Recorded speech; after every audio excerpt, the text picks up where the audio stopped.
കള്ളം പറയുന്നവർ, പെരും കള്ളം പറയുന്നവർ, അവര് നിങ്ങളല്ലാതെ പിന്നെ ആരാ ഇപ്പോഴത്തെ ഈ കാലഘട്ടത്തിലുള്ളത്? എന്താണ് ആ ക്ലിപ്പ് എടുത്തിട്ട് നീ മറുപടി പറയാത്തത്? വേറെ ഏതോ ക്ലിപ്പ് കൊണ്ടുവന്നിട്ടല്ലേ ഞങ്ങളുടെ നിലപാട് അന്ന് ഇങ്ങനെ തന്നെയായിരുന്നു എന്ന് പറയുന്നത്? ഞാൻ കേൾപ്പിച്ച ക്ലിപ്പ് എടുത്തു കൊണ്ടുവന്നിട്ട് എന്താ നിനക്ക് മറുപടി പറയാൻ കഴിയാത്തത്? ഒരാൾ ഒരു വിഷയം പറഞ്ഞു, എന്നിട്ട് അയാൾ അതിനെക്കുറിച്ച് ഉദ്ദേശിച്ചത് എന്താണെന്ന് പിന്നീട് വിശദീകരണം നടത്തിയിട്ടുണ്ടെങ്കിൽ പിന്നെ അതും എടുത്തു പിടിച്ചു കൊണ്ടുവന്ന് കുഫ്രാരോപണം നടത്താൻ പാടില്ല എന്നല്ലേ നീ അന്ന് പ്രസംഗിച്ചത്? ആ പ്രസംഗിച്ച നിയമം നിനക്ക് ഇന്ന് ബാധകമല്ലേ നൗഷാദെ?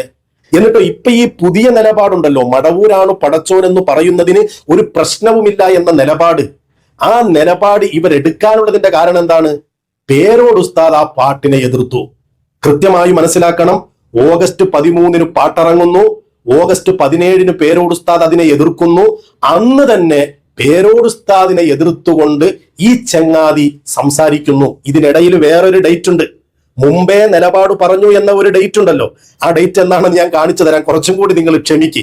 എന്തായാലും പേരോട് ഉസ്താദ് ആ പാട്ടിനെ എതിർത്തപ്പോ പേരോട് ഉസ്താദ് എന്തു പറഞ്ഞോ അതിന്റെ നേർ വിപരീതം പറയുക എന്ന ലക്ഷ്യം മാത്രമാണല്ലോ ഈ ചങ്ങാതികൾക്കുള്ളത്. അതുകൊണ്ട് പേരോട് ഉസ്താദിനെ ഖണ്ഡിക്കാൻ ഓഗസ്റ്റ് 17 ഒരു പാട്ട് കേട്ടു.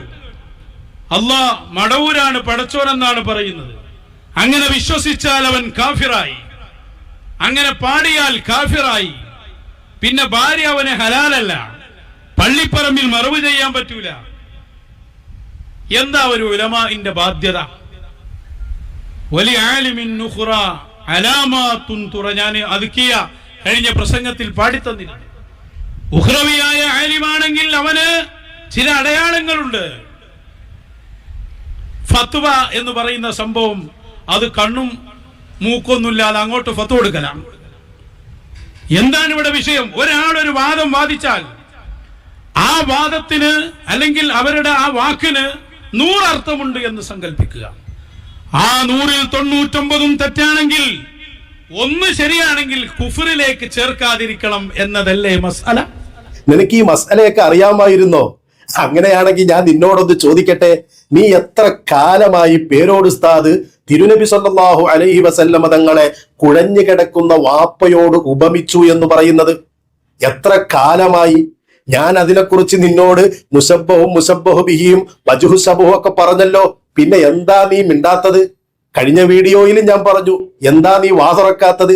കഴിഞ്ഞ വീഡിയോയിലും അതിനുള്ള മുമ്പുള്ള വീഡിയോയിലും അതിന്റെ മുമ്പുള്ള വീഡിയോയിലും സകല വീഡിയോയിലും ഒരു മനുഷ്യനെ വെല്ലുവിളിക്കാൻ പറ്റുന്നതിന്റെ അപ്പുറത്തുള്ള വാക്കുകൊണ്ട്, എന്ന് പറഞ്ഞാൽ മാന്യമായ വാക്കുകൾ, ഇവര് വെല്ലുവിളിക്കുന്നത് പോലെയുള്ള ഭാഷയല്ല, മാന്യമായി ഒരാളുടെ ആദർശത്തെ ചോദ്യം ചെയ്യുന്ന രീതിയിൽ വെല്ലുവിളിച്ചുകൊണ്ട് ഇബിലീസിന്റെ വിഷയം, ഇബിലീസ് എങ്ങാനും സ്പെഷ്യൽ ഇടപെടൽ കൊണ്ട് മുസ്ലിമായാൽ ഖുർആനിലെ ആയത്ത് എന്ത് ചെയ്യുമെന്ന ചോദ്യത്തിന് കഴിഞ്ഞ വീഡിയോയിൽ വരെ വെല്ലുവിളി ഉണ്ടായിരുന്നല്ലോ.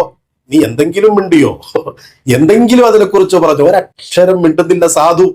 പോട്ടെ, കുഴഞ്ഞു കിടക്കുന്ന വാപ്പ, അതിനെക്കുറിച്ച് ഞാൻ പറഞ്ഞല്ലോ. എന്താ പിന്നെ നീ വായ തുറക്കാത്തത്? പേരോട് ഉസ്താദ് ആ പറഞ്ഞത് 100ൽ 99 എന്നല്ല, 100% ശരിയാണ്. പോകട്ടെ, 1% അതിൽ ശരിയുണ്ട് എന്ന് വന്നാൽ കുഫർ ആരോപിക്കാൻ പാടില്ല എന്നല്ലേ നിന്റെ വാദം? നീ ഈ പേരോട് ഉസ്താദ് പറഞ്ഞ ക്ലിപ്പ് കാണിച്ചിട്ട് അഇമ്മത്തിന്റെ ഗ്രന്ഥങ്ങൾ എടുത്ത് തിരുനബി തങ്ങളെ നിസാരപ്പെടുത്തിയവൻ കാഫിറാണ് എന്ന് പ്രസംഗിച്ച് പേരോട് ഉസ്താദിന്റെ മേൽ കുഫർ ആരോപിക്കാൻ തുടങ്ങിയിട്ട് എത്ര കാലമായി? ഈ മസ്അല നിനക്ക് ബാധകല്ലേ? 100ൽ 1% ശരിയുണ്ടെങ്കിൽ ഞാൻ പറഞ്ഞു അത് 100% ശരിയാണ് എന്ന്. അതിനെ ഗണ്ണിക്കാൻ നിനക്ക് കഴിഞ്ഞിട്ടുമില്ല. എന്നിട്ടും 1% ശരിയുണ്ടെങ്കിൽ അതിനെ അംഗീകരിച്ചു കൊടുക്കണമെന്ന് വാദിക്കുന്ന നിന്റെ ഈ മസ്അല പേരോട് ഉസ്താദിന്റെ വിഷയം വരുമ്പോ എവിടെ കൊണ്ടുപോയി വെച്ച ചങ്ങാതി? എവിടെയാ നീ ആ മസ്അല കൊണ്ടുപോയി വെച്ചത്? തോന്നിയാസം പറഞ്ഞിട്ട് ഇപ്പൊ വലിയ ന്യായം പറയുന്നല്ലേ? എന്ന് മാത്രല്ല, ഇവൻ പറയുന്നുണ്ട് ഒരാൾ അതിനെക്കുറിച്ചൊരു വിശദീകരണമൊക്കെ തന്നു കഴിഞ്ഞാൽ പിന്നെ മിണ്ടാൻ പാടില്ല. ആ പാട്ടുകാരന്റെ പിഴച്ച പാട്ടിനെ ന്യായീകരിക്കാൻ വേണ്ടി പേരോട് ഉസ്താദ് അതിനെ എതിർത്തു എന്നതിന്റെ ഒരൊറ്റ കാരണം കൊണ്ട് അന്ന് ഓഗസ്റ്റ് 17 പ്രസംഗിച്ചതാ. ഇവിടെ പാട്ട് പാടിയ സുഹൃത്ത് അദ്ദേഹം തന്നെ അതിന്റെ വിശദീകരണവുമായി വന്നു.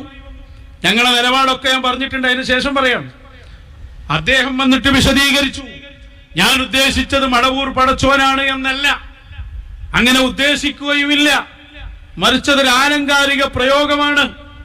ഞാൻ അതുകൊണ്ട് ഉദ്ദേശിച്ചത് അള്ളാഹുവിന്റെ ആളായ പ്രത്യേകക്കാരായ ശൈഖുനാണ്, ഒരു ചോദ്യത്തിന്റെ മറുപടിയായി പറഞ്ഞതാണ് എന്ന് അദ്ദേഹം വിശദീകരിച്ചു കഴിഞ്ഞാൽ ആ വിഷയം അവിടെ പൂർത്തിയായി. ഇനി അത് പാടണ്ട, പാടിയതിൽ കുഫ്ർ ആരോപിക്കാൻ പാടില്ല എന്നത് വിശദീകരണത്തിൽ നിന്ന് വന്നു. ഈ വിശദീകരണമൊന്നും കേൾക്കാതെ, ഈ വിശദീകരണം വന്നതിന് ശേഷവും ആ പാട്ടുപാടിയ ആള് അത് വിശ്വസിക്കുന്നുണ്ടെന്നും കാഫിറാണെന്നും ഭാര്യ ഹലാലല്ലെന്നും പള്ളിപ്പറമ്പിൽ മറവ് ചെയ്യരുതെന്നും പറയാൻ ആരാണ് ഇയാൾക്ക് അധികാരം കൊടുത്തത്?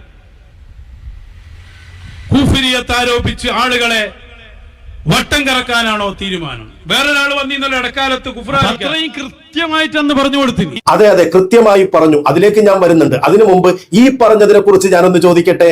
ഒരാൾ ഒരു വിഷയം പറഞ്ഞു, എന്നിട്ട് അയാൾ അതിനെക്കുറിച്ച് ഉദ്ദേശിച്ചത് എന്താണെന്ന് പിന്നീട് വിശദീകരണം നടത്തിയിട്ടുണ്ടെങ്കിൽ പിന്നെ അതും എടുത്തു പിടിച്ചുകൊണ്ടുവന്ന് കുഫ്രാരോപണം നടത്താൻ പാടില്ല എന്നല്ലേ നീ അന്ന് പ്രസംഗിച്ചത്?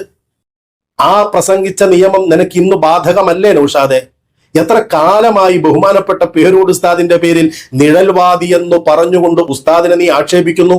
ഉസ്താദ് ഒരു പ്രസംഗത്തിൽ അങ്ങനെ പറഞ്ഞപ്പോൾ എന്താണ് അതുകൊണ്ട് ഉദ്ദേശിച്ചത് എന്നു മാത്രമല്ല, പ്രകാശത്തിന്റെ എതിരിൽ വരുന്ന ഇരുട്ടാകുന്ന നിഴല് തിരുനബി തങ്ങൾക്ക് ഒരിക്കലും ഉണ്ടായിട്ടില്ല എന്ന് പേരോട് ഉസ്താദ് വ്യക്തമായി പ്രസംഗിച്ചിട്ടും ഇന്നും നൗഷാദെ ഈ കോഴിക്കോട് പ്രസംഗത്തിലും നീ ആ ക്ലിപ്പ് കാണിക്കുന്നില്ലേ? ഉസ്താദിനെ നിഴൽവാദി എന്ന് വിളിക്കുന്നില്ലേ?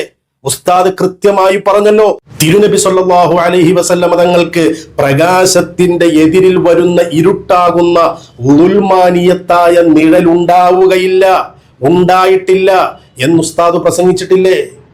നിനക്ക് ഈ പറയുന്ന നിയമമൊന്നും നിനക്ക് ബാധകല്ലേ? അതോ ഇബ്ലീസ് ത്വരീഖത്തുകാർക്ക് നിങ്ങളുടെ മശായിഖന്മാർക്കുള്ളതുപോലെ പ്രത്യേക എന്തെങ്കിലും ശരീഅത്തുണ്ടോ? എനിക്കറിയാഞ്ഞിട്ട് ചോദിക്കാൻ. അപ്പൊ ഈ ചെങ്ങാതിമാരുടെ ഒക്കെ ലക്ഷ്യം എന്താണ്? പേരോട് ഉസ്താദ് എന്തു പറഞ്ഞോ അതിനോപ്പോസിറ്റ് പറയാ. മാത്രമല്ല, പേരോട് ഉസ്താദ് അന്ന് പ്രസംഗിച്ച ആ പ്രസംഗത്തിൽ തന്നെ ഖലഖ യഖ്ലുഖു അഖ്ലുഖു എന്നൊക്കെ പറഞ്ഞ് ഇന്നിവൻ സർഫാക്കിക്കൊണ്ടിരിക്കുന്നുണ്ടല്ലോ. അതിനെക്കുറിച്ച് പേരോട് ഉസ്താദ് അന്ന് പ്രസംഗിച്ചിട്ടുണ്ട്.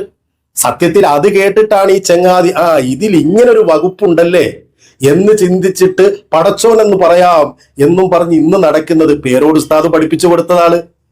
അതിനു മുമ്പ് ഈ ചെങ്ങാതി ആ പാട്ടിനെ എതിർത്തത് എന്താണെന്ന് ഞാൻ പിന്നാലെ പറയാം, അതിന്റെ ഡേറ്റും ഒക്കെ ഞാൻ പറയാം. പക്ഷേ അതിനു മുമ്പ് തന്നെ പേരോട് ഉസ്താദാണ് ആദ്യം ഈ ഹലക്കയും ഖാലിക്കും ഒക്കെ ഈ കുരുവട്ടൂരികളെ പഠിപ്പിച്ചു കൊടുത്തത്. എന്നിട്ട് അതെടുത്തു പിടിച്ചിട്ട് പറയാണ് അതും ഞങ്ങൾ അന്ന് തന്നെ പറഞ്ഞിട്ടുണ്ട്. പേരോട് ഉസ്താദ് പറഞ്ഞു കഴിഞ്ഞിട്ടല്ലേ ചെങ്ങാതി നീ അത് പറഞ്ഞത്? ഏതായാലും അതുകൂടി കേൾക്കാം. എന്നുള്ള ആയത്തും അന്ന് നമ്മളെ ഓതുന്നുണ്ട്. ഞങ്ങള് മശായിഖിന്റെ നിർദ്ദേശത്തിൽ പറയുമ്പോ ക്ലിപ്പ് കട്ടുമുറിച്ചിട്ട് അന്ന് പറഞ്ഞതും ഇന്ന് പറഞ്ഞതും വ്യത്യാസം ഉണ്ടാക്കാനൊന്നും ഒരു AP ശുജായി ഇവിടെ വളർന്നിട്ടില്ല. തക്ബീർ ചൊല്ലിയൊക്കെ പാസാക്കി. വളർന്നിട്ടില്ലെങ്കിൽ എന്താണ് ദജ്ജാലെ? എന്താണ് ദജ്ജാലായ നൗഷാദെ? ആ പ്രസംഗത്തിന്റെ ക്ലിപ്പ് ഞാൻ കാണിച്ചിട്ട് അതിനെക്കുറിച്ച് മിണ്ടാത്തത് എന്താണ്? ആ ക്ലിപ്പ് എടുത്തിട്ട് നീ മറുപടി പറയാത്തത്? വേറെ ഏതോ ക്ലിപ്പ് കൊണ്ടുവന്നിട്ടല്ലേ ഞങ്ങളുടെ നിലപാട് അന്ന് ഇങ്ങനെ തന്നെ ആയിരുന്നു എന്ന് പറയുന്നത്? ഞാൻ കേൾപ്പിച്ച ക്ലിപ്പ് എടുത്തു കൊണ്ടുവന്നിട്ട് എന്താ നിനക്ക് മറുപടി പറയാൻ കഴിയാത്തത്? കുഞ്ഞാടുകൾ തക്ബീർ ചൊല്ലിയപ്പോ മൂപ്പരൊക്കെ കുറെ പൊന്തി. AP ശുജായികളുണ്ടോ എന്ന് ഞാൻ കാണിച്ചു തരാം. എന്തായാലും ഹലക്ക അഹ്ലുഖു ഒന്ന് പറയ്. പക്ഷെ അതിലൊരു കാര്യം അറിയാതെ പറഞ്ഞുപോയി. ഈസാ നബി അലൈഹിസ്സലാം പറഞ്ഞിട്ടുണ്ട് അഹ്ലുഖുലക്കും ഞങ്ങൾക്ക് പടച്ചു തരും. അപ്പൊ ആ പക്ഷിയെ പടച്ചോനാരായി? ഈസാ. അത് അയാൾ അറിയാതെ പറയുന്നുണ്ട്. അപ്പൊ പിന്നെ അയാൾ പറയാം അത് വേറെ അർത്ഥത്തിനാണ്. അതും വേറെ അർത്ഥത്തിന് വെച്ചാൽ പോലെ കാഫിറാക്കണോ? കേട്ടോളൂ പറയുന്നത്. അപ്പൊ അതിന്റെ ആ ക്ലിപ്പൊക്കെ ഇട്ട് അത് വിശദമായി അഹ്ലുഖ് പഠിപ്പിച്ചു കൊടുക്കുന്നുണ്ട്. സത്യത്തിൽ പഠിപ്പിച്ചത് പേരോട് ഉസ്താദാണ്. അത് കേട്ടിട്ടാണ് പിന്നെ ആ പ്രസംഗത്തില് ഇങ്ങനെ ഒരു വകുപ്പുണ്ടല്ലോ എന്ന് ചിന്തിച്ചിട്ട് ഈ കോലത്തിലാക്കി മാറ്റിയത്. അതെന്തോ ആകട്ടെ, പേരോട് ഉസ്താദ് അവിടെ അഹ്ലുഖു എന്ന് പറയുമ്പോൾ, അതുപോലെ അഹ്സനുൽ ഖാലിഖീൻ എന്ന് പറയുമ്പോൾ ഒക്കെ ഉസ്താദ് കൃത്യമായി പറയുന്നുണ്ട് അതുകൊണ്ടൊന്നും ഒരാളെ പടച്ചോനാണെന്ന് പറയാൻ പാടില്ല. അവിടെ ആ വിഷയം എത്ര തവണ ആവർത്തിച്ചു പറഞ്ഞു. എന്താ വാതുറക്കാത്തത്? ഒരാളെ കുറിച്ച് മലയാളികളായ മുസ്ലിമീങ്ങൾ പടച്ചോൻ എന്ന് ഉപയോഗിക്കുന്നുണ്ടെങ്കിൽ അത് അള്ളാഹുവിനെ കുറിച്ച് മാത്രമാണ്. അതല്ലാതെ പടപ്പുകളെ പടച്ചോനെന്ന് ഉപയോഗിച്ചതിന്റെ ഒരു ഉദാഹരണം പോലുമില്ല. അതല്ലേ വെല്ലുവിളി നടത്തിയത്. ശംസുൽ ഉലമയിൽ മാതൃകയുണ്ട് എന്നല്ലേ പറഞ്ഞു നടക്കുന്നത്. മഹാന്മാരാകുന്ന അയിമ്മത്തിന്റെ കിതാബുകളല്ലേ കൊണ്ടുവന്ന് ദുർവ്യാഖ്യാനിക്കുന്നത്. അതാ ചോദ്യം ചോദിച്ചത്. ആരെങ്കിലും ഏതെങ്കിലും ഒരു വലിയനെ, ഏതെങ്കിലും ഒരു നബിയെ, ഏതെങ്കിലും ഒരു റസൂലിനെ, ഏതെങ്കിലും ഒരു കുത്തുബിനെ, ഏതെങ്കിലും ഒരു ഗൗസിനെ, ഏതെങ്കിലും ഒരു ശൈഖിനെ, ഏതെങ്കിലും ഒരു ശൈഖുൽ മശായിഖിനെ, ഏതെങ്കിലും ഒരു പണ്ഡിതൻ, നിങ്ങളെപ്പോലെ പിഴച്ചു നടക്കണ വിവരം കെട്ട ജാതികളല്ല, ശംസുൽ ഉലമയെ പോലെയുള്ള പണ്ഡിതന്മാർ, മഹാന്മാരാകുന്ന അയിമ്മത്ത് ഞങ്ങളുടെ പടച്ചോനാണോ മടവൂരെന്ന് പറഞ്ഞിട്ടുണ്ടോ എന്ന ചോദ്യം, ഞങ്ങളുടെ പടച്ചോനാണ് റസൂലുള്ള എന്ന് പറഞ്ഞിട്ടുണ്ടോ എന്ന ചോദ്യം. എന്താണ് നൗഷാദെ ആ ചോദ്യത്തിന് മറുപടി പറയാത്തത്? ചോദ്യം അണ്ണാക്കിൽ തറച്ചിട്ടുണ്ടല്ലേ, അതുകൊണ്ടാ മിണ്ടാതെ പോകുന്നത്. അപ്പോ അഹ്ലുക്കും ഒക്കെ പേരോട് ഉസ്താദ് കൃത്യമായി പറഞ്ഞിട്ടുണ്ട്. എന്നാൽ ഓഗസ്റ്റ് 13 പാട്ടിറങ്ങി, ഓഗസ്റ്റ് 17 പേരോട് ഉസ്താദ് അതിനെ വിമർശിച്ചു. അന്ന് തന്നെ നിങ്ങൾ പേരോട് ഉസ്താദിനെ വിമർശിക്കാൻ വേണ്ടി ആ പാട്ടുകാരനെ അംഗീകരിക്കുന്നില്ലെങ്കിലും അത് കുഫറാണെന്ന് പറയാൻ പാടില്ല എന്ന ഒരു ന്യായം പറഞ്ഞു. അപ്പോഴും നിങ്ങൾ ആ പാട്ടിനെ അംഗീകരിച്ചിട്ടില്ല. അതിനെ തള്ളിക്കളയണം, പടച്ചോൻ എന്ന് പറയുന്ന പ്രയോഗം ഉപയോഗിക്കരുത് എന്ന് പ്രസംഗിച്ചു ഓഗസ്റ്റ് 17. എന്നാൽ അതിന്റെ മുമ്പ് ഈ പ്രസംഗം ഒന്ന് കണ്ടോളൂ. കർശനമായി പറയുന്നു, ആ പാട്ടുമായി ഞങ്ങൾക്കൊരു ബന്ധവുമില്ല, ഞങ്ങൾ അതിനെ അംഗീകരിക്കുന്നുമില്ല, അതിനെ തള്ളിക്കളയുകയാണ്. അത് ഞങ്ങളോട് മഹാനായ ഇമാം ബൂസൂരി പഠിപ്പിച്ചിട്ടുണ്ട്.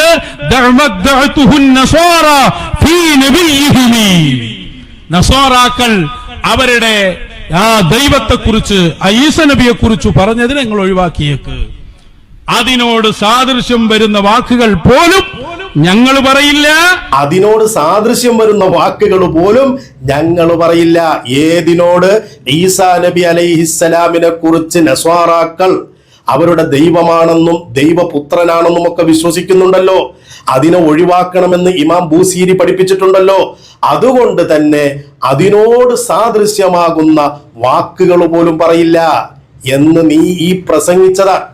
എപ്പോഴാണ് ഇത് പ്രസംഗിച്ചത്? ആ പാട്ടിറങ്ങുന്നത് ഓഗസ്റ്റ് 13. നീ ഈ പ്രസംഗിക്കുന്നത് ഓഗസ്റ്റ് 14 പള്ളിക്കൽ ബസാറിൽ വെച്ച്. പേരോട് ഉസ്താദ് അതിനെ എതിർക്കുന്നത് ഓഗസ്റ്റ് 17.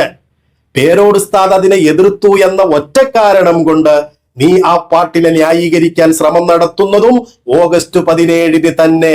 അപ്പൊ അതിനു മുമ്പ് നിങ്ങളുടെ നിലപാട് മുമ്പ് വ്യക്തമാക്കിയിരുന്നു എന്ന് പറഞ്ഞ നിലപാടുണ്ടല്ലോ, ആ നിലപാട് ഇതായിരുന്നു എന്ന് പറഞ്ഞാൽ ഈസാ നബിയെ കുറിച്ച് നസ്വാറാക്കൾ പറയുന്നത് പോലെ, നസ്വാറാക്കൾ പറയുന്നത് അവരുടെ പടച്ചോനാണെന്നാണ്, അതുപോലെ പറയാൻ പാടില്ല എന്ന് പ്രസംഗിച്ചവനാണ് നൗഷാദെ നീ. എന്നു മാത്രമല്ല, ആ പാട്ട് സുന്നികളാകുന്ന ഞങ്ങളുടെ തലയിൽ ബഹുമാനപ്പെട്ട പേരോട് ഉസ്താദിൽ നിന്ന് കേട്ടതുകൊണ്ട് പഠിച്ചതുകൊണ്ടാണ് ആ ചെക്കൻ അങ്ങനെ പാടിയതെന്ന് വരെ അന്ന് നീ ആ പ്രസംഗത്തിൽ പ്രസംഗിച്ചിട്ടില്ലേ? ആ പാട്ടിന് ഈ ലോകത്ത് വല്ല ഉത്തരവാദി ഉണ്ടെങ്കിൽ അത് ആരാന്നറിയോ? സാക്ഷാൽ പേരോട് അബ്ദുറഹ്മാൻ സഖാഫിയാണ്. കാരണം എന്താ?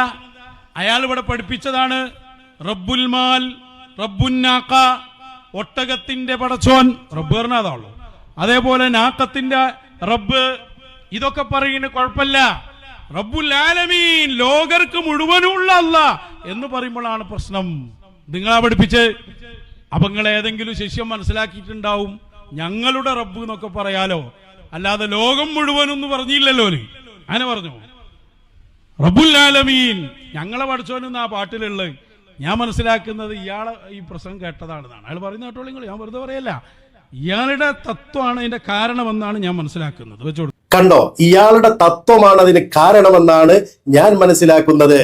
അപ്പൊ ആ പാട്ടിറങ്ങിയതിന്റെ തൊട്ടു പിറ്റേ ദിവസം ആ പാട്ടിനെ കുറിച്ച് ഇയാൾ പറഞ്ഞത് അത് നസ്വാറാക്കൾ വിശ്വസിക്കുന്നത് പോലെയുള്ള വിശ്വാസമാണ് എന്ന് മാത്രമല്ല, ആ പാട്ട് ആ ചെക്കൻ പാടാൻ കാരണം പേരോട് ഉസ്താദാണ് എന്നാണ്. പേരോട് ഉസ്താദ് റബ്ബുൽ കഅബ, റബ്ബുൽ മാൽ എന്നൊക്കെ പറഞ്ഞല്ലോ. അപ്പൊ ആ റബ്ബിൽ നിന്ന് കേട്ടിട്ടാണ് പടച്ചോൻ എന്ന പ്രയോഗം ആ ചെക്കൻ ഉപയോഗിച്ചത് എന്ന് വരെ പറഞ്ഞ് ആ പാട്ടിനെ തള്ളിയ ഇബ്ലീസ് ത്വരീഖത്തിലെ ദജ്ജാലായ നൗഷാദെ, ഉളുപ്പുണ്ടോ നിനക്ക് ഇന്ന് അതിനെ ന്യായീകരിക്കാൻ? അതിന്റെ പേരിൽ പേരോട് ഉസ്താദിന്റെ മേൽ നീ തോന്നിയാസം പറയാൻ നാണമുണ്ടോ ചങ്ങാതി? അന്തസ്സുണ്ടോ നിനക്ക്?